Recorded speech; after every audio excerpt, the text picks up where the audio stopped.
Hey, folks, we're live, and welcome to the SEC Bowl Game Extravaganza, hosted by your friends at the Field of Streams broadcast. I'm Mitch, and I'll let these gentlemen introduce themselves. I am the super genius Wiley here at 1998 Championship Drive in beautiful Knoxville, Tennessee. And I am Ethan. I am here representing the beautiful orange and blue Florida Gators from Panama City, Florida. Right on, right on. All right, guys, thanks for joining me. And Thanks for having us. Absolutely. And we wanted to talk about the remaining, I guess we should say, bowl games that are SEC related, considering that I guess Iowa and Mizzou went down early. Mizzou still ate up with the Rona. And this is what, the third cancellation they've had, or reschedule, or whatever. They've had to play with the calendar a few times this year. Yeah, it's been a rough year. And Arkansas and TCU was a later scratch. Do you know the details of that one? I hadn't really heard anything about. I think it was TCU that was having the issues. I think it was coronavirus related. Yeah. I looked at the just kind of briefly glanced at the article on ESPN.com today, and that seemed to be what the issue was. Yeah, hated to hear that about them because I was really looking forward to. There's a lot of buzz. I don't know if it's necessary or warranted or whatever around the Arkansas team, but there's a lot of buzz. I've been, I'm on SEC Twitter and I see the pigs are oinking, dude. Apparently, a lot of their older guys, rather than try for the draft, are deciding to come back. Pittman's talking them, back in. He's calling the pigs. So.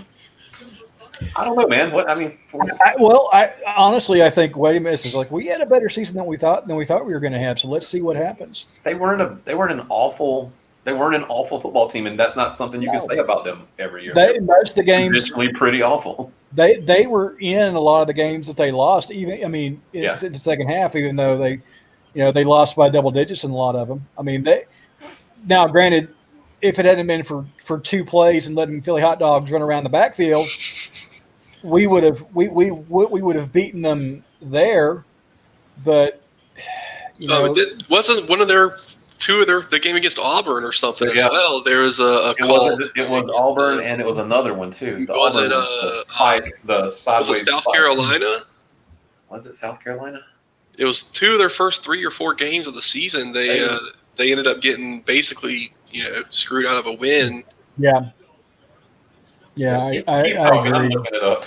I don't see it anywhere. It looks like definitely the Auburn one, but maybe it was a different matchup. I remember that there were two. The Missouri game was another brutal one. It was a 2-point game. Yeah. And then they lost to LSU by 3. Yep. So they were in a lot of games that people didn't think they had any business being in. Mm-hmm. They led us at halftime. I think it was 10 to. It was a real low scoring game. Well, that was DeJuan Mathis's 15 minutes, right? Right. It wasn't that. It wasn't even quite that. It was like 2 drives in the first quarter. Yeah, and it was like, no, DeJuan, sorry, buddy. He is headed to Temple. Temple, yes. Yeah. Mm-hmm. Go Owls. By playing at Temple, he will instantly become their highest rated player of all time. So. What was he, like a 88 or something like that? He was a 4-star. Yeah.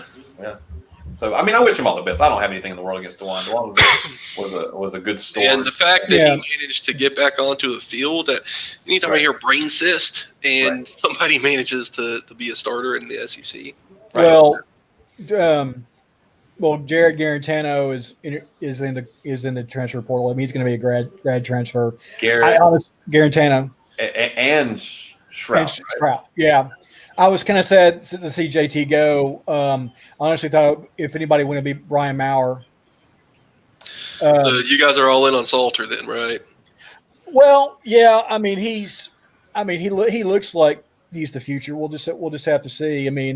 There are a lot of people who are going back and forth. There's a lot of scuttlebutt. Are they going to fire Pruitt? Are they not going to fire Pruitt? I think they would be incredibly stupid to fire Pruitt at this point because, who would they get? They're going to be aiming sky high. And honestly, I mean, everybody's talking about Jamie Chadwell. I love Jamie Chadwell. I think he's a good coach for what he does, but that triple option ain't gonna work in the SEC. If you can get Billy Napier, yes, that's exactly Matt what I was Campbell, I'm not saying these are realistic, but you're Tennessee. I mean, you guys are going to swing for the fences, and whether or not your fans burn those fences down before you can even get to the park, who knows? But Schiano had a good year this year, didn't he? Who? Didn't Greg Schiano? He had a good year, right? Yeah, I mean, Rutgers. Schiano's a good coach. Yeah, Schiano's. There's no doubt, and it wasn't fair what happened to him. I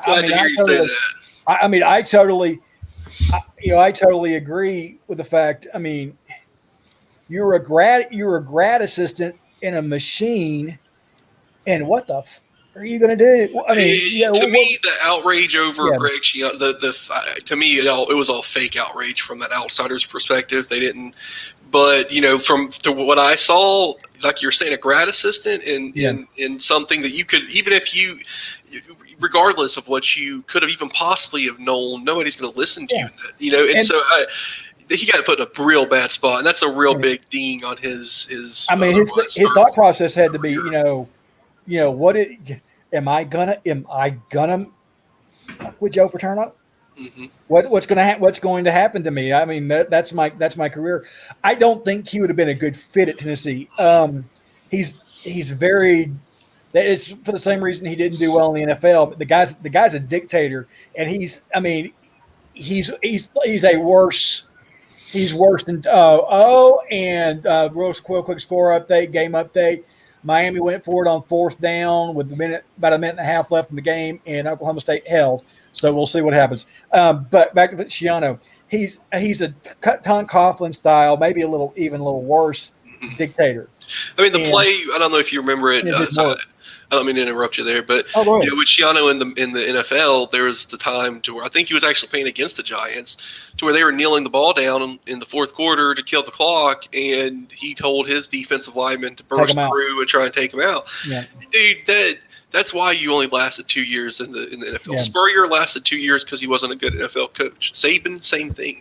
Schiano, who knows? Because it was his personality, it was who he was that did him in before he ever even got going.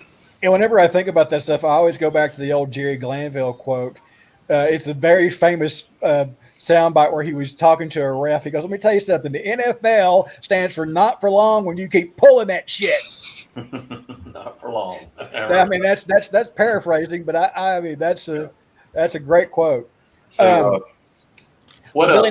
But when we finish the thought, you're right. Billy Napier is a name. The other one is Ryan. Is it Ryan Clark at UAB? Bill Clark. Bill Clark at UAB would be another one who I would look at. But for me, this is the same thing with Auburn. I talked to a buddy about this. If Brian Harsin is the guy, Brian Harsin would have been available next year. Like, Brian Harsin wasn't going to leave Boise State at this point for sure, just because Auburn being a top 10 or 20 gig in the country, you can lure him away from Boise State. But is having him there in 2020 going to be that big of it? Bringing a guy from Boise State, it's not like you're taking Steve Sarkisian away from Alabama to where it's a win-win. You're hurting them and gaining something. Brian Harsin's not competing with Auburn for recruits and coaches. I mean, if he was the guy, bring him in next year and save tens of millions of dollars with one more year of Gus. With Jeremy Pruitt, you guys ditch him now. What are you gaining from it? None of those coaches are that much. We're just perpetuating the cycle that started 12 years ago. But going back to Brian Harsin, 24/7 Sports did an analysis. They basically asked some recruiting analysts about what do you think about the hire, and they said from a recruiting standpoint, it's a great hire because Harsin is one of the hardest recruiters in the country. I mean, you kind of have to be to get anything above a 2-star to go to bowl. Well, he better be, because recruiting for Auburn is it's just the most impossible job. But Auburn has historically had one of the worst booster situations of anybody, and it goes back. I mean, it goes back. I mean, it goes all the way back to Pat Dye. It definitely got Terry Bowden kicked out of there, but then Terry Bowden apparently couldn't keep it in his pants with one of the boosters' daughters. Yeah, that'll do it too. Yeah. The Lane Kiffin effect, right? Yes. Yeah. Joey Freshwater. Yeah. Oh, you want to hear a really bad Lane Kiffin joke? Sure. Apparently Lane's wife is so dumb that when they first came to Knoxville, they thought they had that the city had it in for her husband because she parked in the parking spot, and right next to where she parked, there's in big red letters, "Fire Lane." Stupid. A dumb Lane Kiffin joke. Oh my god. Yeah. Hey, can we talk about these games? Yeah. We're only 10 minutes in. So, Feel all right, free. we're not going to waste any time. We're kicking off with one of, if not the most exciting, important games on the list here, and that is the Cotton Bowl. 7 Florida versus 6 Oklahoma. Has this line changed? The most recent one I've got is OU by 3.5. I thought it might have been a little bit more to Florida's favor before everybody started opting out. I honestly don't think Ethan, you guys are Pitts, yes, but also Grimes and Tony now, right? They're and Jacob Copeland, but he has the vid, so he. And you guys are going to be without Marco Wilson too. Oh no, to me, if we're leading off with this, I'll do my little analysis here. It's awesome to me. I think Kadarius Toney, you and I have kind of had a conversation with this, Mitch. It's not quitting to me. When you're almost surefire first round pick, there's nothing to gain from a Cotton Bowl win and everything to lose. If 2020's shown us anything, it's go get that money, young man. And Pitts, Toney, Grimes, he might be Grimes is one of those guys that could have a DK Metcalf combine. I don't think he's as fast, but he's a legitimate 6'5", 230. He's one of those guys, Mike Evans types of guys, and if he can run a sub 4.5 40, I could see him creeping into the first or second round. Marco Wilson, he's the story of he should have left when the getting was good. After his sophomore season, he probably was he was a redshirt sophomore, so he would have been a second-ish, third-ish round pick maybe. Decided to come back, had a pretty solid season, but it was still maybe third, fourth round, who knows. Then he comes back for his senior year, which was this year, and it has been an abject failure. No, I take that back. I'm sorry. He got injured against Kentucky last year towards ACL. And missed the rest of the season, so he comes back instead of opting to try and get to the NFL that way. Has a pretty mediocre year, obviously Shoegate, and well, that's the thing is his numbers weren't good enough. His production wasn't good enough to mitigate Shoegate. Yeah, yeah. And the big complaint amongst a lot of the fan base is trading. A lot of our secondary just isn't working.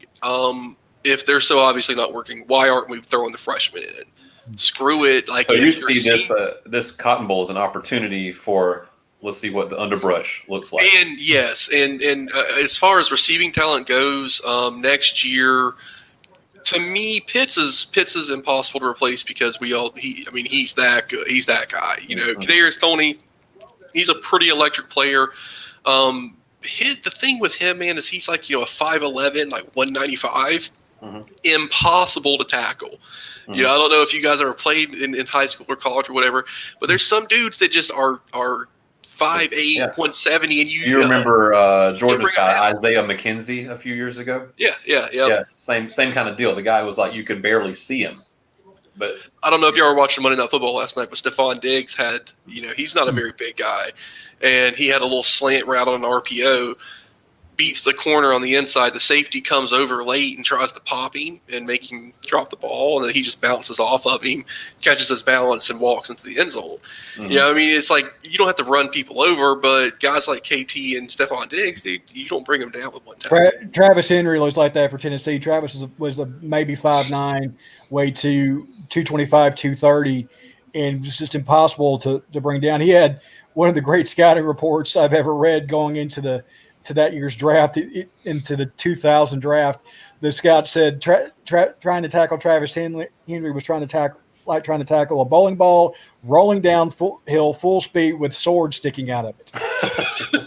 And I've always that's the kind. I mean, that's the kind of running back I've always loved to watch is those short, stocky guys with thighs as big around as most people's heads. Yep. Yeah. You know, who Yeah. can just So, um, given all the opt out and given all the opportunity, and you know what, Ethan, I want to be really, really clear. I need to be clear because I think you make a lot of assumptions about me that and are sometimes right, but sometimes not. I understand why these guys opt out, and yes, I understand. Get that money, young man. I'm still going to call it quitting. You know, That's I'm not going to sit and pretend like I don't totally understand that aspect of it. Up until I point to Jalen Smith. A lot of people point to Leonard Fournette, Christian McCaffrey. A lot of players. It used to be the guys who were top 10, top first round picks for sure, who had already proven everything there is to prove. They're going to opt out of the Sun Bowl because they saw what happened to Jalen Smith in the Fiesta Bowl, and I believe it was 2014. And he had one of the worst knee injuries that any of us have ever seen. And he went from a for sure top 5 overall pick to a second round pick. And he's making that money up now, but you can't make that up. He's never going to be in the prime of his career twice. And so that viewpoint overrides my, hey, you signed on to be part of a team, and now you're leaving. You're leaving when the getting's good, but you're leaving your brothers behind. There's definitely that aspect of it that I get as well, and that's why a guy like I think that Marco Wilson quit. Like Marco Wilson isn't a for sure first or second round pick, and I think he just doesn't want to. I think after what happened, and it sucks, man. Marco Wilson, he's never gotten in trouble. He's never done anything illegal. He's never that we know of. He's never been a guy like that his whole time at Florida. He's graduated. And I think he just does not even want to deal with it anymore after what happened. And I don't blame him, dude. I mean, no, it's a tremendous amount. I mean, it's like this, dude. Let's suppose that you, Ethan, discovered the cure for cancer. You have it. It's in the bottle, right? And everybody knows your name. And then one day you're walking down the sidewalk and everybody's like, "Hey, that's the guy with the cancer." You know what I mean? And you're like, "Hey, how's it going?" And you're walking down the street, and then all of a sudden, high above you, on the 157th floor of that building, a little old lady drops her poodle out the window, and it barrels careening down towards the sidewalk and gets lodged in your head. Right? All right, I like where this is going. You die instantly, and the headline of the newspaper is not "Guy who discovers cure for cancer dies." The headline is "Man killed by poodle." Right, a poodle stuck in his head. Right, so that's the headline. That's the one that's going to sell. This timeline is bananas. You know what I mean? So same thing with Marco Wilson. I mean, it doesn't matter how good he is. He could be freaking the second coming of Reggie Nelson. It wouldn't matter. But I think I kind of disagree with you there. I think it would. Yeah. I think if you had been a consistent, solid, like if Kyle Trask or Kyle Pitts or Kadarius Toney had thrown that shoe, I don't think you would have seen the vitriol at all. The problem is that Marco Wilson, I'm not saying that they would be off scot-free. I'm saying we all can rationally know you make dumb mistakes sometimes. You get caught up in the heat of the moment, you do dumb stuff, and that's what Marco did. It's not like he punched anybody. He just did something really stupid. Coupled with the fact that Marco Wilson's also the guy who got beat 3 times by, what's his name, Casey Chapman from Texas A&M.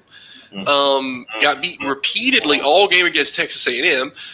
Has been so up and down and inconsistent that people went from, we got this solid 4-star recruit. He's the brother of a guy who was a second-round pick out of here.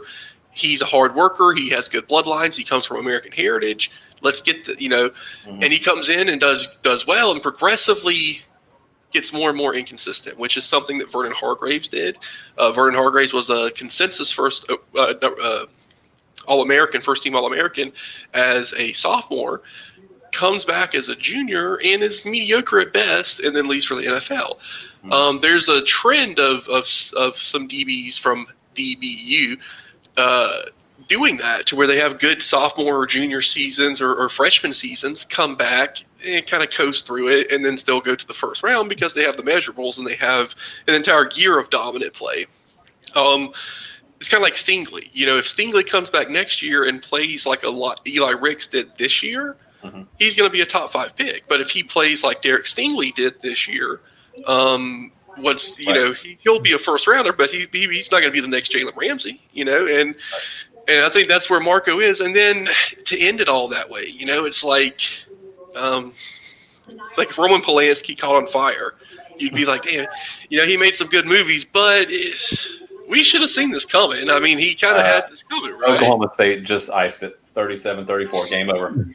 Good. There we go. I tried to keep my little bit of a tape delay there, dude. It was over here about 15 minutes ago. Oh, I just looked down at the phone and I saw the headline. So it's Texas, Colorado are on about 12 minutes left in the first quarter. Texas up 7-0. They've got the ball. I want to get to that. I want to actually watch that game. So let's finish up this Florida Oklahoma pick. My father-in-law's girlfriend is a Sooner, and I am not a Sooner. I want Florida to go in there and rub them completely out.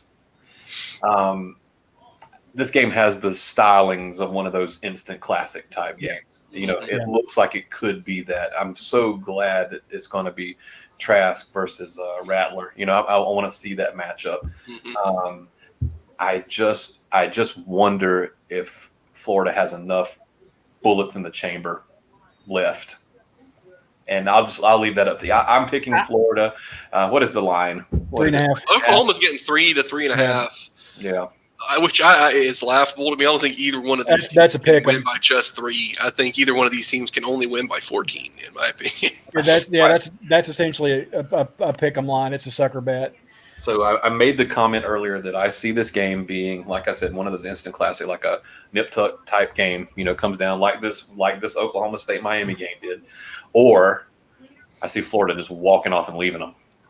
And that's the only 2 outcomes I can imagine. So I don't worry about Florida on offense. Dan Mullen will come up with something. My question is Todd Grantham fired either way, or his guys playing, or what he has left? Are they playing for his job? So I don't worry about Florida on offense. They're going to score. Then they're going to score a lot because Oklahoma ain't got nothing on defense. Well, that's what I was going to say. Is as bad as Grantham is or has been, is he worse than anything Oklahoma's got? I think it's going to come down. Florida's going to get it. Florida's going to get a stop, probably up by a score sometime in the middle of the fourth quarter, and go up and then punch another one in, and then just kind of keep distancing themselves. If you get up by 2 scores in this game, you're probably late. I mean, the third quarter or so, mid-third, early fourth, you're probably going to win it because I just don't see. It's going to be a track meet. I mean, so if you can get that one stop, it's going to be crucial. Yep. So you taking which? Who you picking here? I'm picking Florida. Oh, I'm picking Florida. I think it's good. I think it's going to be. I think it's going to be high scoring. I'd be safe with a Florida 10-point win. I'm not confident when they blow out. But I would be more confident where all the receivers. Oh, yeah. I think if either of Pitts or Tony were playing, I would feel comfortable picking Florida +7, or -7 rather. The fact that Oklahoma's getting points, I think this is pretty easy money here. Florida's definitely going to win the game. I mean, and like I said, there's no way if we lose, Oklahoma's going to beat us by more than 3.5 either way. But I do think that the Grantham aspect is the key there. I think if he gets his players to come out fired up, in place, they have a little bit more practice time, a little more runway. It's the end of the season. By this point in time, things should have been ironed out 2 months ago. They haven't been. They did not appear to be any closer. We got some stops. We need them against Bama. And if he can tell his guys, hey, if we ball out here, I'm going to be your coach next year. If you coast through here, I'm going to be gone. If the players don't want him, and they come out playing like half-ass, then get rid of him and let him see what he's really worth. I mean, that's going to be the key to me. That's what I'm going to be looking to see for sure. Well, there's one thing we can definitively all three agree on: Oklahoma is not Alabama. No, not even close. Not even close. So what we I got don't think next? Oklahoma's Texas A&M either. I think Texas A&M would mop the floor with Oklahoma as well. Oh yeah. So what's next on the Chiron there, Mitch? Okay. By the way, Ethan, you're taking the Gators, yes? Yes, sir. Okay. So next is on the New Year's Eve. We got what is that? Armed Forces Bowl. Tulsa, and Mississippi State. And State. And Tulsa's 2.5-point favorite. I honestly know zero about Tulsa. I know zero about them. I know that Mississippi State is a very unusual team to prepare for, simply because of the Mike Leach factor. And they play pretty good defense. They're not slouchy on the defensive side of the ball. They have not looked consistently. Hell, they haven't even looked consistently average this year. They look pretty good at times, and then just got awful at others. I mean, the SEC single game passing record holder got benched after 2 games because the first game they just only managed 2 points. He set the world on fire, and then he got one more touchdown the rest of the season. Right. He just blew his wad in the first game. Yeah, exactly. He preened all over the place, man. So I honestly, I mean, like you're saying, it depends on which Mississippi State shows up. If it's the one that's the world beaters that went to town on LSU's secondary, I think Mississippi State's going to win this game. I don't know anything about Tulsa either. I went ahead. I honestly don't remember who I picked with my first instinct. My instinct now is to stay State, just because I don't think Tulsa has played the level of competition that Mississippi State has played all year. I'm picking Tulsa. Give me Tulsa. Mike Leach doesn't give 2 turds about. I don't know. Wait, now I'm second guessing myself. Did I pick Tulsa in this? I think I did. But yeah, even if I did, I'm changing it now to Tulsa. But this is all that matters. Tulsa. After seeing the Mike Leach quote about the science contradicting itself and making the season joyless or whatever, something along those lines. Mike Leach has historically checked out for bowl season. He's ready to get to Key West, and they're not going to be playing hard at all. That's my 2 cents. I don't believe in Mike Leach at all to close out a season like this. When they're 8-1 or 9-1. Yeah, I believe in Mike Leach. Once they lose a game or 2 and he knows he's not getting a championship, I don't believe it. Or it would also be encouraging if their success had come later in the season rather than earlier, because they've just, who knows. I will say this, that I like that little freshman quarterback that they were playing against us. I thought he had a lot of guts. He had a lot of spine in him. So if he can show up, then I'm going with the Bulldogs there. Yeah, me too. So next up we got Arkansas TCU. No, just the kidding. one that was canceled. I guess I think the Georgia Cincinnati game is next. Okay, have at it, boys. It's like I got to ask some. So I haven't really been. Who do you guys have opted out of? Good question. We were thinking that we were losing Ojulari, and it turns out he's going to play. So Ojulari will be back. He's huge. He's huge for us on that defensive line. Looks like Jordan Davis is a strong possibility of being back, and that's huge because Cincinnati just doesn't deal with humans that size. There's a chance that Richard LeCount is back. We are definitely playing without Stokes and Webb at the corners, but what about Campbell? Is Campbell going to be there? Campbell will be there. And the other corner's name, what was it? Amir Speed, I think, is the one that they're going to go with. Who I don't remember anything about, but I remember being excited when it looked like we were going to sign him. You know what I mean? Mm-hmm. So, and as far as like what he's done on the field, nothing. I don't know. But it looks like roughly 3-2. 60% are picking Georgia. That's what is a 7-point spread now, right? Yeah. And I've heard from a couple of people say that they were going to take Cincinnati and the points, thinking that Georgia would win but not cover that 7. I don't know. I can tell you this: the entire offensive unit minus Ben Cleveland will be there. And don't tell me anything about Trey McKitty. We weren't counting on him anyway. Darnell Washington is that guy, right? And next year, he and Eric Gilbert will be those guys. Eric Gilbert, you're calling that to Uga? I'm just telling you, the boy's homesick. Come on down. The only way Cincinnati has any shot, I think, in this game is they've got to hold the ball for 7-8 minutes and keep JT Daniels off the field. I say Georgia probably winning this by a couple of touchdowns. I think Cincinnati is a well-coached team. I do too. I have a lot of respect for Luke Fickell. I think he's a great coach.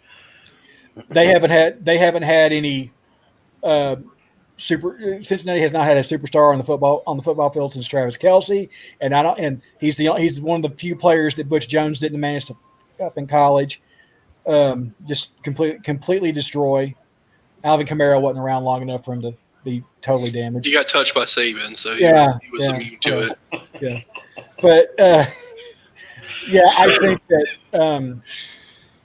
I really think Georgia's offense is just gonna dominate, and if they can get any kind of pass rush and stuff, well, that's why I thought that Laurie was a key. Yeah, Nolan Smith is all well and good, but you want the other guy on the other side, and Jermaine Johnson, he's transferring to Florida State, so it was going to be Smith, Ojulari, and Johnson. Those are our pressure guys, right? Well, Johnson's gone, and we thought for a second there that Ojulari was going to be gone. And I was thinking, oh my gosh, their quarterback's too good. This kid from Cincinnati he's too good. If we don't have anybody who can put a thumb on him, But Meatloaf would tell you not to worry about it.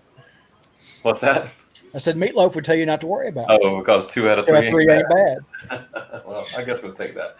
Of course, we're losing Monty Rice. But this is a situation where I feel kind of like Ethan on this. It's like we've recruited linebackers really well. We can lose Monty Rice. We can lose, some guys like that. Monty's not actually been 100% all year. He's had a foot thing that he's been dealing with apparently, and he's still put up, really good numbers. I don't think that he will have an exceptional NFL career. I think he'll be a good, solid pickup for somebody. He'll tackle a dude, Special teamer. But what Ducati said, he couldn't cover a crock pot. He's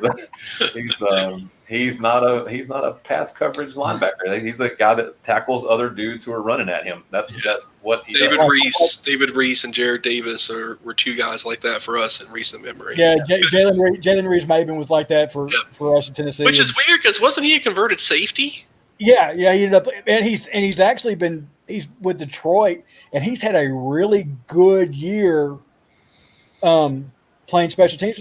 He got robbed, I think, of a block punt a couple weeks ago, and got penalized for roughing. And he says no. He was like screaming at Matt Patricia, "I blocked it." So I do. There's another person that anytime Cameron Reeves-Maben is mentioned, I always think of Josh Harvey Clemens. And I guess it's the hyphenated last name. Mm-hmm. Also, just wanted to prayer at Jordan Hare. Just make sure that Mitch remembered that real quick. I remember. Oh man, I'll tell you some stories off. But for me, I'm picking Georgia. I'm tempted to take the points, but I'm with you guys. I think Georgia's got a lot to prove. I think their offense especially has a lot to prove. I think JT Daniels and George Pickens and Zeus, they're going to have a few words they're going to want to say and show to the world.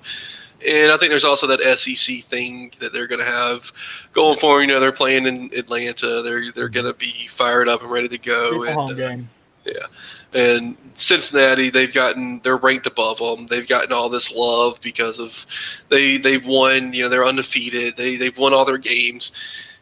And you're going to see what happens when you don't get to play, Western Michigan to get your 8th win of the year. Sometimes you got to earn it, and Georgia's going to make them earn it.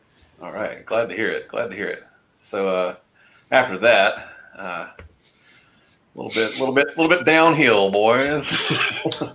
This one for me, I'm just going to be quick about this. Northwestern I'm almost at you could give me any number besides their name. If I thought that Northwestern could actually score more than 30 points or something, like I think if Northwestern could play the game of their life, it would be like 31-7, But yeah, Northwestern, give me Northwestern. I thought that Northwestern didn't look half bad against Ohio State. They were leading at halftime.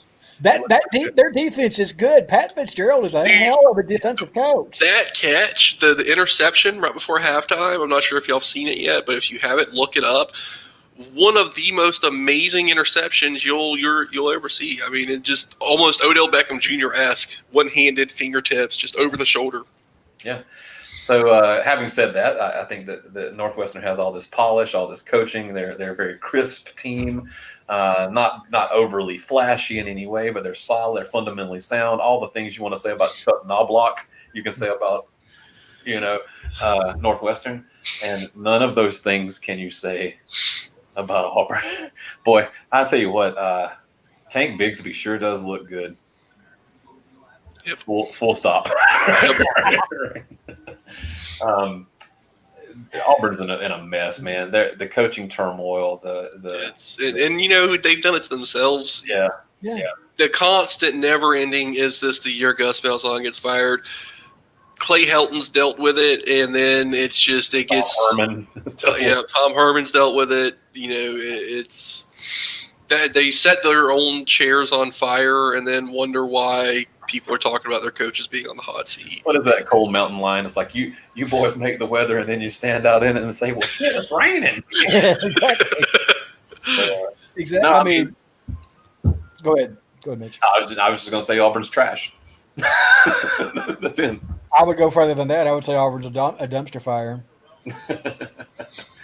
You should all know, if you don't already, I feel about Auburn the way that Ducati feels about Florida. And see, this is what I love, is that I don't hate any of these teams as much as I hate FSU. So it's like I can josh and have fun with you guys. It's all geography, though, right? I mean, dude, I live in the Panhandle. I live an hour and a half away from Tallahassee. Right, exactly. You live in the old country. I have kind of a soft spot for Auburn. My old man, when he was an officer in the Army, before he shipped out, he and my mom, he got stationed down at Fort McClellan in Anniston, Alabama, and they get down there and they rent a house off base, and the guy they rent from goes up to my dad and goes, "Son, if I give you the keys to this house, you got to tell me who you're for, Auburn, Alabama, or Auburn." And Dad goes, "Well, sir, I hate both of them. I'm a Tennessee fan." and the guy goes, "Son, that's not what I asked you. Are you an Auburn fan? Are you an Alabama fan?" That ain't what I asked. And Dad goes, "Well, I guess I hate Auburn a little less than I do Bama." And the guy threw him the keys and said, "It said good answer." And so I've always, and Mitch, you kind of lived in that Bermuda Triangle where you're close to Tallahassee. You're not that far from Auburn. No, Auburn is Auburn's closer to Auburn and Gainesville, Florida, or Auburn is the closest SEC opponent to Florida. Mm-hmm. And we used to play every year before I was born, but it was one of those games. I have a buddy who hates Auburn. I'm like you, I have a soft spot for Auburn. Orange and Blue brothers. Generally when we play, it's exciting and a fun game. Cam Newton, there's a lot of connections there. Auburn's one of those teams that I kind of have in my top half. Like I actually, if there's 7 teams you root against and 7 teams you root for, I would put Auburn in that top 7. Yeah, I would root for. Yeah. But yeah, they're going to get probably rolled. I would like to see that list, by the way, Ethan. I would love to see I'll definitely, I'll have to compile it, get an Excel spreadsheet going to where we have some pointers to where when this team is playing that team, I root for this team, But I can say that in 100% honestly, the only team that I always root for to lose is FSU. Not even UGA do I root to lose. When y'all played Bama, I wanted Bama to win because I didn't want another national championship dynasty to pop up in the SEC. But I also wanted y'all to punch Bam in the mouth and make him stop talking. It's like a situation where either way you win. Yes. And McElwain was gone, so I'm just like, hey, whatever, man. Let's just roll this thing over. I kind of felt that way against in the SEC championship game this year. I was like, either way, I get to laugh at a Gump or a Gator. You know what I mean? What does it matter to me? All right, moving on. All right, so I didn't roll it up yet, did I? No, because I am dumb. But here we go. This is the Rose Bowl, which is no longer the Rose Bowl, but still the Rose Bowl. Did they move it yet? Did they announce that? It's in Texas. Yeah. Thank God.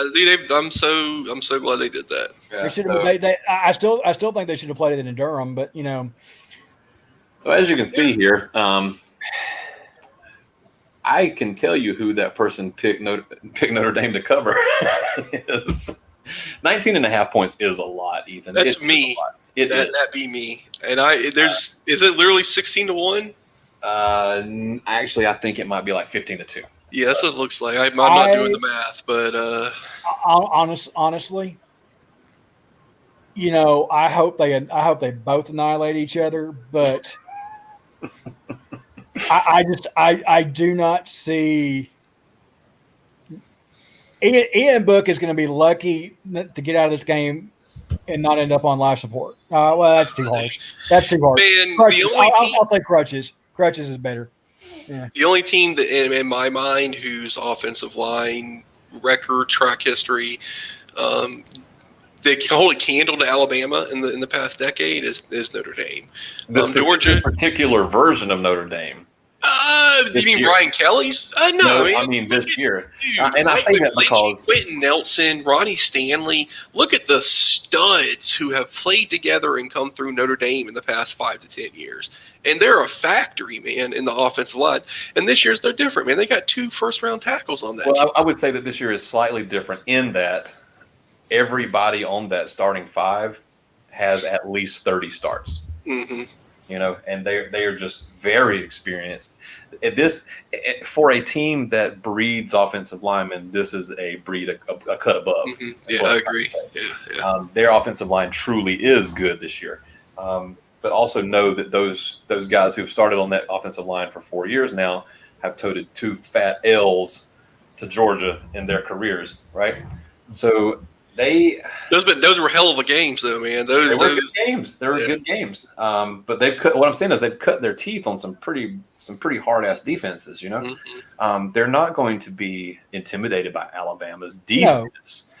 But the thing is about Alabama is it don't matter. That offense is so freaking hot. Man, you guys played a hell of a game, Ethan. Florida played a hell of a game. I mean, it's like it was a shockingly good game and all of that, right? But the thing is like at any time during that third quarter, if a couple of things happen and Alabama scores or just continues their pace, and I know you got to shut them out, but like if they score and if Florida doesn't do this and if this thing doesn't go wrong, you guys were 6 points away from winning, but it felt like you were just about the same distance away from losing by 25. You know what I mean? Like our problem is we never capture the momentum, and I think that's the only way to beat Alabama. And that's what Ole Miss did, a few years ago when they were able to knock them off like 2 years in a row. Mm-hmm. That's what Auburn has done. Is they go in and they don't give Alabama what they're expecting when Alabama expects it, and they create a turnover. They get a big play. They do an onside kick. They run a fake punt, weird formation, and it gives a 12-man on the field penalty. These kinds of things are how you beat Bama. I think watching Florida's offense this year, I saw really for the first time since Urban Meyer was here what it felt like to watch an offense that could score at will. Mm-hmm. And there's a lot of things that Alabama could have done that we just never felt like we were in the game, despite what the score said. And part of it was that interception fumble scenario. That was a 14-point swing right there. Letting them get a touchdown right at the end of the half to go back up 35-17. That just took all the wins out. We come out and and that's what we've done all season long. I know. for really both of our games, more so the Tennessee game was closer than the Georgia game at halftime. But that's what we've done to teams is it'll be 17-10, with 7 minutes left in the second quarter. We score a touchdown, get a stop, score a touchdown with 2 minutes left. Now you're up, 24, 31 to 10 to 17, whatever. Get the ball back. Now it's 38-17. You're up 3 scores and you're coasting. Mm-hmm. And we almost pulled that off against Bama, but Bama threw that hiccup in there to just completely take the wind out. And like you're saying, that's the game they played. Yep, and I think Notre Dame, dude. I feel like Notre Dame has the beef. They have the discipline. They, the example I always point to is North Carolina. Okay, so North Carolina is one of those teams that recruits pretty well. They're in a pretty talent-rich area, but they never really put it together consistently. But when they do, they usually have a senior, junior-laden team. Lots of starts, an easier schedule, and things line up to where North Carolina gets 10 or 11 wins. Georgia Tech would do similar things as well. Mm-hmm. And I think Notre Dame has that team this year to where you have a junior, senior quarterback, you have an offensive line full of juniors and seniors, skill positions everywhere, have experience, have reps, and your defense is loaded with first-round picks or NFL talent that plays and knows their role. And I think that combination – that's how teams can beat Alabama if you don't have the raw talent that some of the other teams do. Like nobody's going to out-talent Alabama except for maybe Clemson and Ohio State. Conveniently, Clemson's the only one that's really been able to beat them in the recent memory. So I think that's Notre Dame's only hope. But 19.5, man, I cannot see a team as good as Notre Dame is losing to Alabama by more than 20 points in this game. I think in the ACC championship game against Clemson, they were in a win-win. I mean, I think Alabama's definitely going to win, but I don't see them winning by 20 points. Well, then let me ask it to you like this. What would be the largest margin of – or excuse me. What would be the smallest margin of victory for the Tide that would make you say, wow, I didn't expect that? I mean, the smallest margin of victory by Alabama over Notre Dame that would surprise really you. Surprise you, yeah.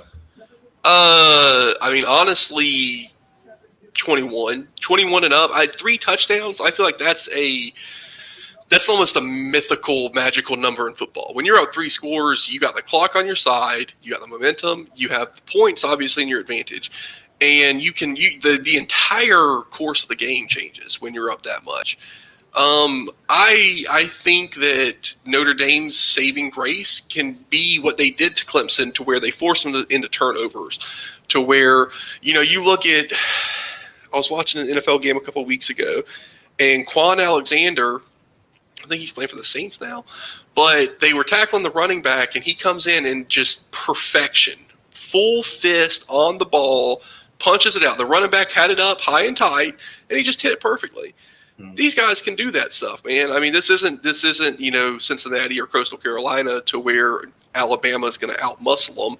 These guys are studs too, and I think 3 touchdowns at that point, that's when I kind of start to get surprised when I see 2 teams I think as being good. Yeah. To answer that same question, I think if I woke up the next morning having not watched the game and somebody said, "Hey, man, Bama won by 30," I would say, okay. I don't think I would react to that much more than 30, though. I would be like, dang, they really. Yeah, like when Michigan State got beat 38-0, that didn't surprise me at all because I didn't think Michigan State deserved to be there. No. When Washington got beat 31-0, it wasn't surprising to me either because they're not on that level. Notre Dame's one of the few teams, much like Clemson and Ohio State, that aren't in the SEC that consistently hits at that weight class. Here's kind of the way I look at it. They're going to stand toe to toe. They're going to hit each other in the mouth, and we're going to see which game plan changes. Because any good father's will tell you. I mean, you can walk in there with a plan, but are you going to keep that same plan when you get one right down the middle?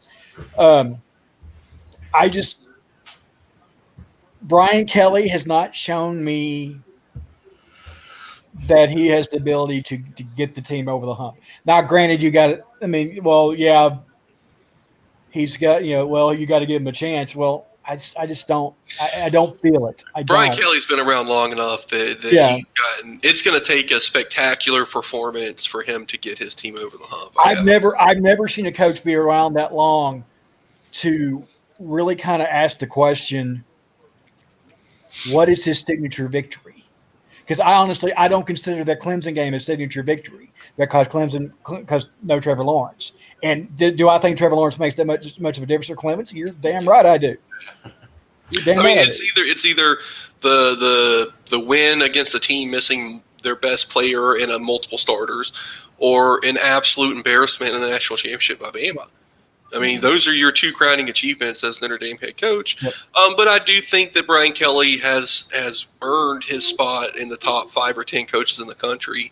He just it's time to put up or shut up. He's much better than John Harbaugh, but he's in that Kirby Smart, Dan Mullen. I put Saban, Sweeney, Jimbo Fisher into kind of a section of their own because they've won a title and they've done it. Orgeron doesn't get that. Nah, I don't respect Orgeron nearly as much as I respect those other guys. I put Orgeron in that 10 to 12. Dude, Joe Brady made that team and NCAA violations. So, and Orgeron does not have my respect because he was so bad. He's been so bad. Like those other guys were never bad. Listen, this is neither here nor there, and we can talk about this plenty of times. But I want to say something positive about the guy, even though I have no particular fondness of him. Other than I really enjoy listening to him talk. Like a log truck. The guy was smart enough to get out of his own way, and I respect that about him from last year. Yeah, Brady made that team. But even he would say that losing for him, and he has said this pretty much word for word, that losing the Ole Miss job was like getting paroled. He wanted out. He was. I mean, he would have. I think he would have left had they not fired him. Yeah. It turned into a nightmare for him very, very quickly. I think it's hilarious that USC turned him down. Twice? Yeah. And then he found a spot. I don't know, man. This isn't the Ed Orgeron show. Yeah. I honestly, I'm going to go out and say in the next few years, I think that title's going to be vacated. So we'll see. Yeah, I think LSU's in for a rough couple of years ahead. If the NCAA they still got to get to the Will Wade thing first. Yeah, and then he's still employed, man. I know. Despicable to me. I have a friend who's a here, let me throw my stones in this glass house. Here is the Gator Bowl here between Kentucky and NC State. Looks like we got Kentucky's actually favored here with the 2.5 points. But can Kentucky score 2.5 points? I think that they can score 3. It's either 3 or nothing. Right. I don't feel good about anything else from Kentucky. I don't. I think that the Terry Wilson experiment has run its course. Yes. I think whatever they're going to do, they need to do it with Joey Gatewood. I will say this about Kentucky: their lines of scrimmage, both sides of the ball, are pretty solid. They're a physical football team. NC State, the hell is NC State? I don't know anything at all about them. I'm pretty sure they beat North Carolina, and I know they beat Liberty. But didn't they get torched by Florida State? North Carolina got torched by Florida State too. Okay, maybe that's they may have both have. Man, I honestly don't know. I don't know anything about this game. I'll tell it to you like this: they are a mid-range ACC team. Yep. Playing a mid-range SEC team. They only got really blown out in 2 games this year. They went to Blacksburg and lost by 3 scores. Carolina wailed on them. They lost to Miami by 3, but no, they beat everybody. They beat everybody else. They beat everybody who they should have. And they consistently scored. In the 30s. I mean, they had some games where they they played teams that they should have beat a lot more soundly, like Tech. They only beat Tech by Georgia Tech by 10. They went to Pitt, won by a point. They only beat Duke at home by 30 by 11. So that's a big one. But they did manage to tag Liberty with their only loss of the season. So whether Since that we're says all anything, since we're all honestly, I don't think Liberty. I don't think Kentucky is as good a team as Liberty. I don't think they're as well coached as Liberty. And I really am kind of loath to say that because I'm not a big Hugh Freeze fan. Liberty's So pretty talented. They're a pretty yeah, talented football team. yeah, I'm going to say I'm well position to position. Yeah, I would I feel like I would say they are. Liberty has adopted the last chance U model, but at Yeah. the FBS level. Yeah. Mhm. So I'm picking the Wolfpack. I'm also going to pick the Wolfpack. I don't remember who I picked in this thing. It's been a week or so since I threw out all my picks. But yeah, now that I'm thinking about it, now that my head's in it, I'm going to NC State as well. I'm gonna stick with Kentucky. I think they're just solid. I'll say this because we're all East guys. I see the East as 3 tiers, with Georgia and Florida in the top tier. The second tier is Kentucky, Missouri. Kentucky and Missouri, and then the third tier is the rest, right? Mm-hmm. Would I'm not going to talk about the rest. That's not what I'm here to talk about. Win your games, Trent. So Kentucky and Missouri moving forward. You got this Missouri team, young, excited head coach, young, exciting quarterback, offensively innovative, all that good stuff. They look like an exciting football team. Kentucky is the exact opposite. They do not look like an exciting football team, but they look like a goddamn glacier. You know what I mean? They just like sort of slowly roll over you, and it's like, a bear with no teeth. I think for all three of us, we had that huge streak against Kentucky get snapped a couple of years ago. Right. But for the last few years of that streak, man, a glacier slowly rolling over you is the perfect example, because it was like every time we played Kentucky, we came out of it by the skin of our teeth. Mm-hmm. You had at least 2 guys just get mashed because they just same for us. It's the same exactly. That's what I was going to say. I'm sure you guys see it with your games against Kentucky too. Honestly, I'm not going to probably tune into Georgia versus Kentucky unless it's the only thing on at like 11 a.m. or whatever. Yeah. I pretty much only watch my games and then the biggest games of the week or whatever. But dude, Kentucky just plays that style to where it's almost like the Georgia Tech triple option teams, to where it's like you don't want to play them because they chop block you all game. But with Kentucky, it's like they just mash you. And it's like just like when you looked at the score this year and you saw that Georgia won the game 14-3 and lost like 8 guys to injuries. You're like, of course they did, because they're playing Kentucky. That's and it was and honestly, it was Kentucky's defense that beat Tennessee. Yeah. I mean, well, it was Jerry Garantano throwing 2 pick sixes, but I mean, it was that defense. The offense really didn't do a whole lot. So Kentucky's defensive secondary has actually been quite good. They're good. Yeah, but I still don't think they're good enough to beat NC State.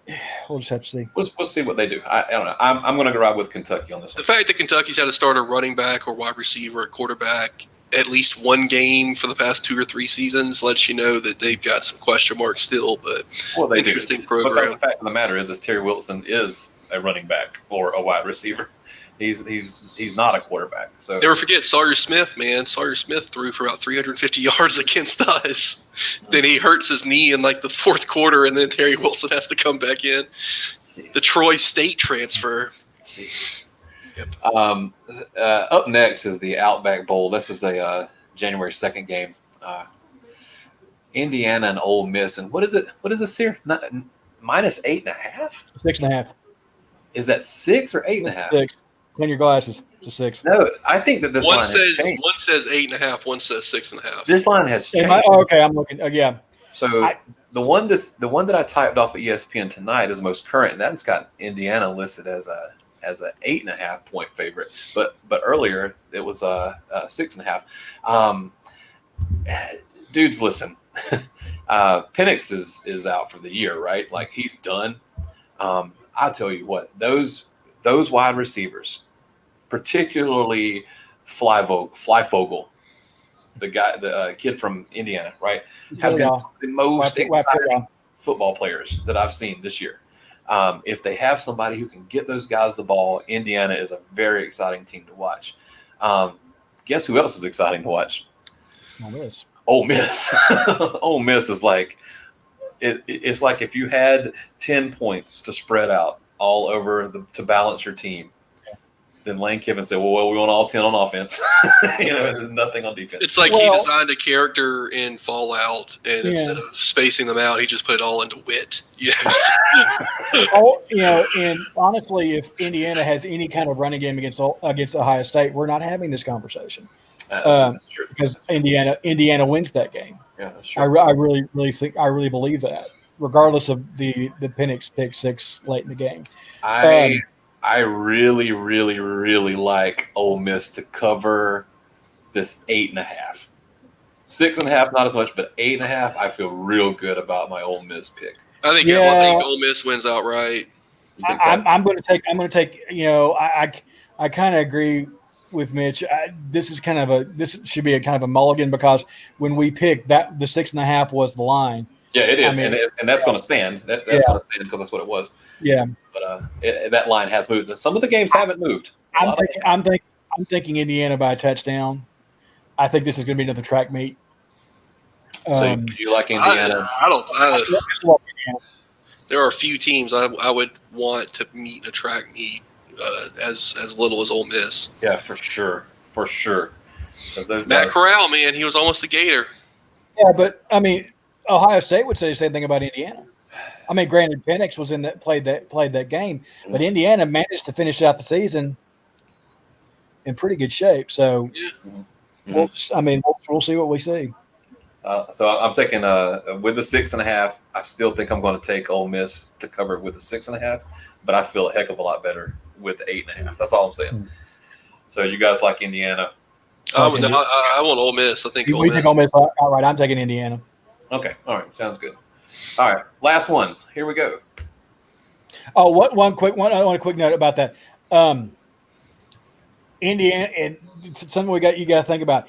Indiana is still pissed about that fourth quarter last year against us, because they were beating our ass that entire game.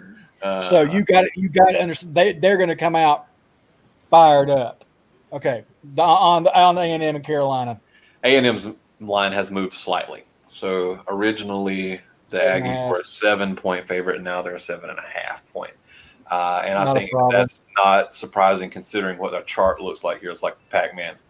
I don't think there's much to say. I do think that win that North Carolina had against was it Miami that they just rubbed out the other day? They had They had one running back with almost 350 yards, and the other one had like 250. So they went over 500 yards rushing between two players. Yeah. And maybe even close to 6. Yeah. Okay. Here's what I'm saying. A&M ain't Miami. that's all I'm going to say about that. No.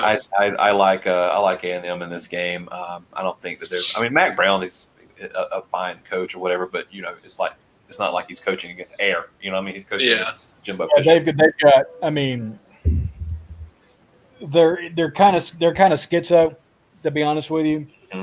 I mean, they lost at FSU and lost at Virginia. They came as close as anybody else not named Clemson to beating Notre Dame. Mm-hmm. But still lost by 2 touchdowns at home. But I mean, they've had their breakouts. Like you said, the game at Miami, they won. They hung 60 on Miami. So, I mean, they'll score some points, but I don't. I don't think. I mean, and I love me the Brown boys. Okay, I love Mac and I love watching both. I don't think Mac Brown is as good a coach as Jimbo Fisher. No. And Mac Brown's a damn good coach. Maybe not today. So quick note: the same. I'm not sure if y'all knew this, but the same recruit, the same coach, in the same high school that Dan Mullen in Florida just got dinged for. It's the exact same recruit, high school, and coach that Texas A&M Jimbo Fisher got dinged for last year. Same kid. Same kid, same recruit. Smalls. Yep. Really? Now, Savell Smalls is not confirmed, just based off of the fact that he was the only recruit from Seattle that we were really heavily involved in, and the fact that Dan Mullen told him he was the top of his most wanted recruit or whatever BS. It's the only kind of logical choice, but that's not confirmed. But it's pretty obvious that it was Savell Smalls. Gotcha. But yeah, same kid. Jimbo Fisher got dinged for the same exact thing. Which is so weird to me, so unnecessary, but that's a side note. But yeah, Texas A&M is going to destroy North Carolina. Yeah, I'm of the same opinion. All right, last little bit here, just for funsies. Now, Mitch, did you let Mikey pick on this? I did. So he's part of the 29 and 29. Well, hold on a second here. The Clemson over Alabama. Is that a little better? Yeah. No, I don't think that Mikey would even be angry if I told you that he was that guy. I know. Why? I mean, it's like, well, you know who I was like, I know who Mikey's going to be. For those of you who do not know, Mikey is Mitch's brother. Yes. And he is a huge Clemson fan, and has been since the freaking Refrigerator Perry days. Like, he's no joke a Clemson fan. He even liked them when they weren't what they are now, right? Yeah, the Danny Ford experiment. Yeah. But no, that's that little sliver of red you see is actually Alabama over Ohio State. So I don't know who that is. There's quite a few people have picked Clemson over Bama. Obviously, Bama over Clemson. I just don't feel it this year. I don't. What, you don't feel what this year? I just don't feel. I mean, this Alabama team is. I honestly think this is a better. I mean, you've got the three big, as you got Devontae, you got Najee, you got Mac, but overall, I think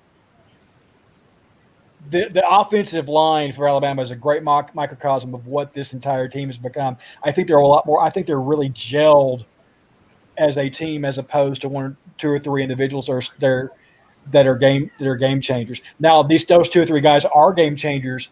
But I think I think there's a lot more unity going on there that you haven't seen in Saban teams in the past. I feel like Alabama is clearly the best team in the country this year. I feel like I'm pretty consistently lower on Alabama than most of you guys seem to be. That's no knock against Alabama.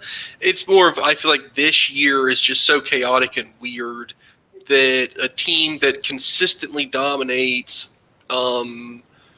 things can happen this year is kind of my feeling on it, and it almost diminishes everything across the board. Like Florida, there's a possibility Florida finishes as a top 10 team with 4 losses this year, and it would be hard to really argue that. Like maybe it doesn't make sense, but also neither does this entire season.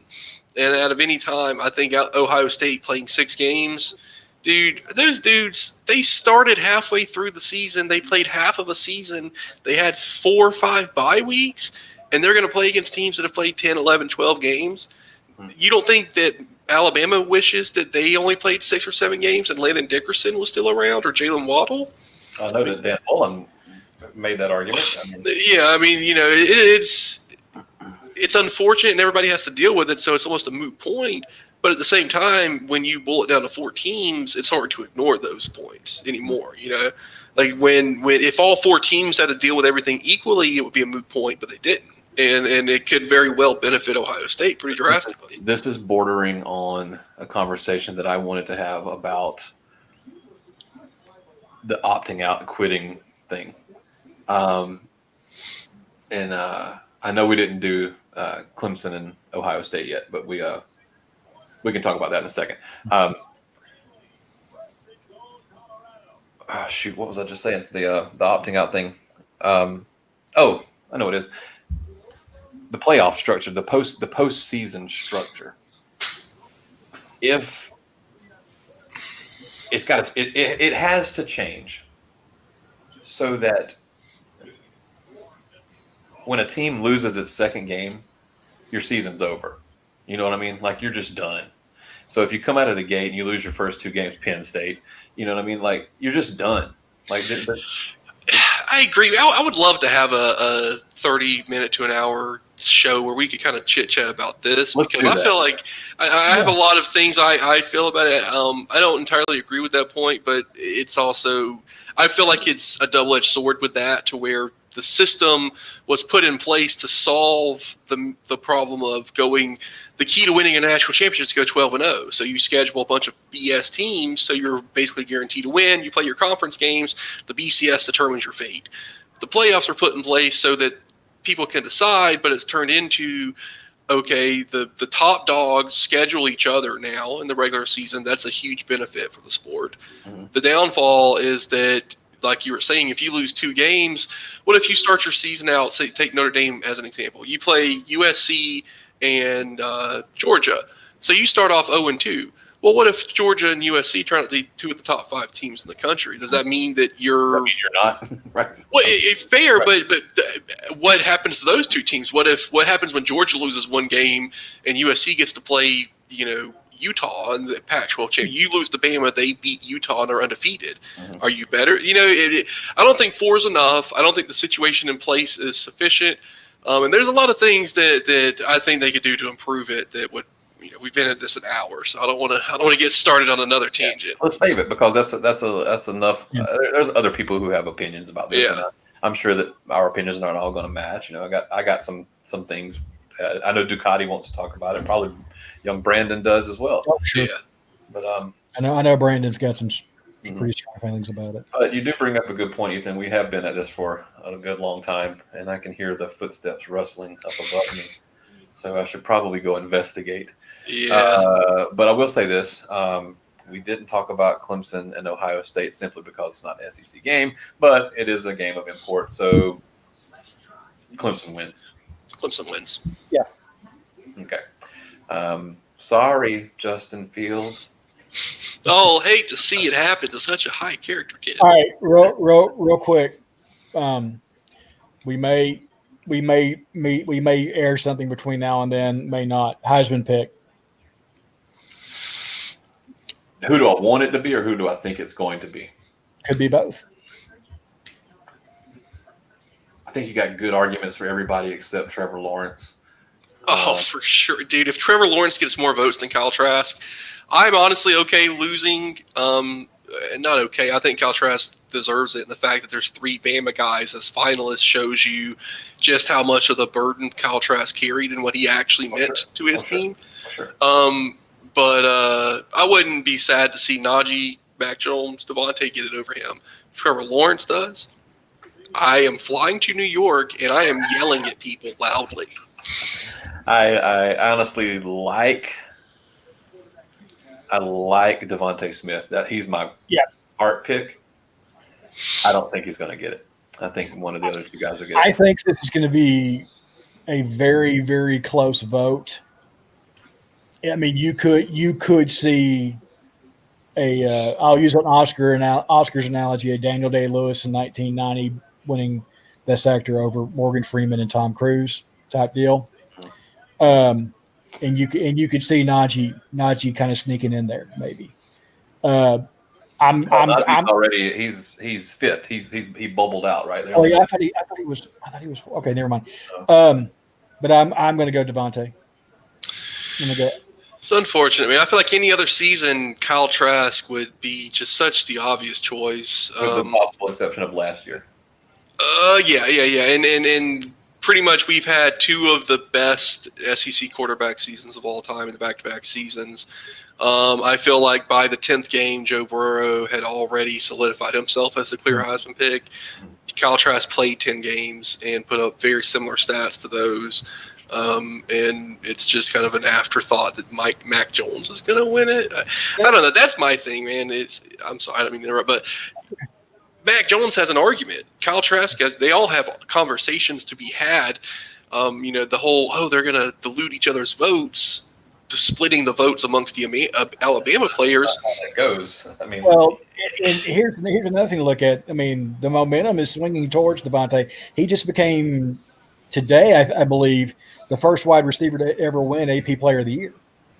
So it's the dude balled. He's going to win the Biletnikoff.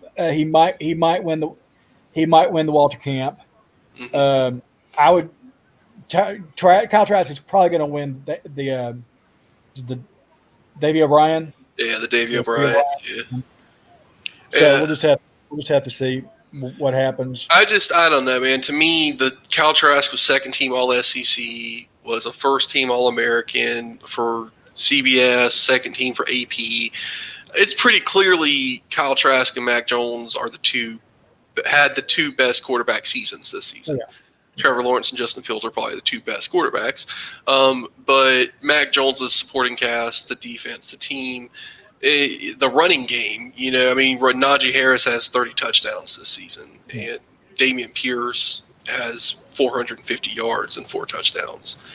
I think that when you're talking about quarterback play, Devontae Smith is open because they got to stop Najee, and Devontae Smith just feast on that like good wide receivers do. And not to belabor the point, I think if Michael Penix Jr. doesn't blow out his knee, we're having a different conversation. I think he gets an invite at least. I think maybe over Trevor Lawrence, but I don't think it changes Devontae, Mac Jones, and Kyle Trask. No, but I think he's definitely at the table. All right, fellas. Well, Mitch, you got stuff you got to do. Real quick before we go, I'm going to be on my local radio station January 8th. I'll send a link out if you guys want to listen. Call in. I'll make sure give Field of Streams a shout out to anybody that's listening. But it's going to be interesting. It's a local show, so there's going to be it's Fan Cave Friday. But be sure to tune in. Yeah, remind us of that, and I'll definitely give it a listen. I will definitely send the link out. It's going to be a Friday, so it'll be 4 p.m. Central. Feel free to like, share, subscribe. I said that. Share this with your friends and who have an hour and 16 minutes to listen. Tell us how much you love us. Tell us how much we suck. Yeah. Bad pub's better than no pub. There you go. So tune in tomorrow night, Florida, Oklahoma, and until then, peace out, boys. I'll catch y'all on the flip side. Have a good one, guys. Later on.